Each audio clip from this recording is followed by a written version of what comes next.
L'arrivée du réalisateur Spike Lee, président du jury du festival, signifie que Cannes va de nouveau battre au rythme du cinéma mondial. En ville, on se prépare à la première montée des marches.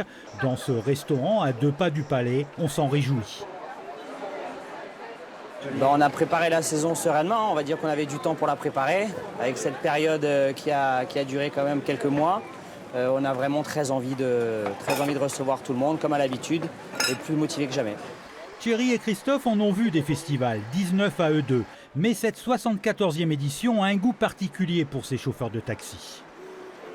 Les étrangers ne vont pas être là, ne vont pas être présents. Il y aura beaucoup de Parisiens, je pense. Donc ça va être très difficile de travailler, je veux dire, à 100%. Organisé pour la première fois en juillet, le festival va se retrouver confronté à l'affluence estivale des touristes.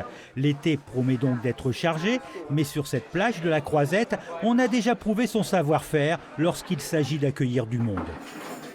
On a augmenté notre capacité à recevoir les clients, donc on est enchantés et effectivement ça nous promet une belle saison. Pas de problème non plus pour l'hôtellerie de luxe. Dans ce palace, le taux d'occupation sera supérieur à celui de 2019, de l'ordre de 75%. Vous savez que les Oscars n'ont pas été diffusés en présentiel mais en distanciel. Donc du coup, il y a une volonté des stars internationales, américaines notamment, de vouloir être présents. Donc on a un line-up absolument phénoménal. Et puis les touristes sont là. C'est un mois de juillet absolument remarquable. Et qui mieux que Spike Lee pour incarner cette nouvelle édition, pleine de promesses.